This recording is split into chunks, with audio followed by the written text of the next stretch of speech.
আমরা যাচ্ছি বেরু বেরু করতে। আরে কোথায় জানো? ব্যাঙ্গালোর বেরু বেরু করতে যাচ্ছি। ওখানে মা বাবার একটা কাজ আছে, কাজ হয়ে গেলে আমরা বেরু বেরু করবো। এই প্রথমবার আমি বন্দে ভারত ট্রেনে চাপবো। আমরা ভোর 4টের সময় ঘর থেকে বেরিয়েছিলাম আর স্টেশন পৌঁছেছি ভোর 5টায়। আমাদের ট্রেন টাইম ছিল 5টা 45। আর ওই দেখো বন্দে ভারত ট্রেন। ওই দেখো বাবা দাঁড়িয়ে দাঁড়িয়ে কফি খাচ্ছে। আর আমরা এসকালেটর দিয়ে ওপরে উঠে নেক্সট প্ল্যাটফর্মে গিয়ে ট্রেনে উঠে পড়লাম। তারপর আমি মাকে ডাকছিলাম যে মা তাড়াতাড়ি ওঠো, নাহলে ট্রেনটা ছুঁচুই করে চলে যাবে। আর মা ট্রলিটাও তুলে দিল। আর ওই দেখো বন্দে ভারত ট্রেন। আমি তো বন্দে ভারত ট্রেনে প্রথম চেপেছি, তাই আমি তো প্রথমবার এত সুন্দর সিট দেখে তো আমি খুব খুশি হয়েছিলাম। আর জানো স্পেশালি কথা হলো, বাবা আমার জন্যে উইন্ডো সিট বুক করেছিল। আমি উঠেছি, সঙ্গে সঙ্গে গিয়ে আমার উইন্ডো সিটে বসে পড়েছি। বাবা বলে দিয়েছিল, তার সাথে একটা বইও দিয়েছিল। তারপর আমি বলছিলাম যে ব্যাগটা একটু তুলে দেবে, তাহলে তো আমি একটু পরে আরাম করে একটু ঘুমাবো।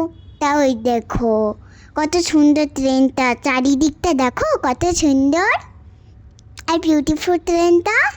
আর ওখানে বড় বড় এসি ছিল। আর আমি তো প্রথমবার উঠে সেটাই নাচতে লেগে গিয়েছি। তারপর ওই দেখো ওই লাইটগুলো খুব সুন্দর। আমি ওই লাইটগুলোকে টিপে জ্বেলে দিয়েছি, দিয়ে আবার নেচে দিলাম, দিয়ে বললাম যে ওইটা জেলে রাখবো না বন্ধ করে দেবো। মা বললো বন্ধ করে রাখতে, তাই আমি বন্ধ করে দিলাম। আর বাবা যখন বললো একবার দেখা তো অটোমেটিক কিনা, একবার টিপে দেখালাম অন, টিপলেই অন হয়ে যাচ্ছিল। আর আবার একবার টিপলে তো অফ হয়ে যাচ্ছিল। বেশ মজার জিনিস ছিল। তারপর আমি দেখলাম যে ট্রেন থাকবে, তাই আমি চুপ করে বসে পড়লাম। তারপর ভাবছি কী করবো। তারপর আমি শেয়ার করছি তোমাদের সাথে নতুন ভিডিও। ওই দেখো ওখানে পা রাখার জন্য ভালো জায়গা দিয়েছিল, যেটাতে আমরা ঘুমোতে পারবো। একটা বইও দিয়েছিল পড়ার জন্যে, আর ওখানে জল রাখার জন্য একটা জায়গাও দিয়েছিল, আর একটা টেবিলও দিয়েছিল। বেশ আমার খুবই ভালো লেগেছিল। তারপরে আমার খিদে লেগেছে বলে আমি খাবো বললাম। আমি ব্রেড আর একটু ক্রিম দিয়ে খেলাম আর একটা কলা খেলাম। এই দেখো, তারপর বাইরে দেখতে দেখতে অত সুন্দর পাহাড় হবে সেটা বুঝতেই পারিনি। তারপর একটু ভোরবেলায় চেপেছিলাম তো আমার রাতে অতটাও ভালো করে ঘুম হয়নি, তাই আমি উঠে কিছুক্ষণ পরে ঘুমিয়ে পড়েছি। বেশ ঘুমিয়ে আরাম হলো। ওখানে কি দেখতে পাচ্ছ রেনবো? আর কত সুন্দর না, আর কত রকমও কালার। ওই দেখো যে আমি আবার উঠে যা খুশি করতে লেগেছি, দাঁড়িয়ে দাঁড়িয়ে নাচছি, এদিক ওদিক দেখছি।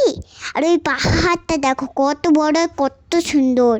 আমি তো পাহাড়টা দেখে খুব খুশি হয়েছিলাম, তাই আমি সব কিছু দাঁড়িয়ে দাঁড়িয়ে দেখছিলাম না বসে। আর ওই দেখো একটা মাছ চলে এলো। আর ওই দেখো ওগুলো কারেন্ট, অনেক কারেন্ট।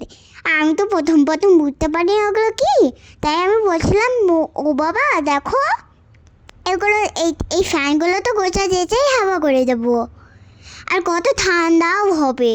আমি তো বুঝতে পারিনি ওইটা কারেন্ট। তারপর বাবা বলল ওইটা উইন্ড মিল, ওখানে কারেন্ট তৈরি হয়। এরপর দুপুরও হয়ে গেছিলো আর আমার খুব খিদেও পেয়ে গিয়েছিল, তাই আমি গার্ড আর একটু চিপস খেয়েছিলাম। আর খুব টেস্টি লেগেছিল। আবার করে গার্ড বসলাম, তার সাথে চিপস বসছিলাম। আর ওই দেখো আমি দেখালাম, মানে বোঝাচ্ছিলাম যে খুব টেস্টি। এরপর আমরা এশনপুর স্টেশনে নেমে গেছি। আর ওই দেখো বাবা অটো বুক করছে আর আমি দাঁড়িয়ে আছি। তারপর আমরা অটোতে করে পৌঁছে গেলাম হোটেল। আর হোটেল ভিডিও আমরা পরে শেয়ার করবো।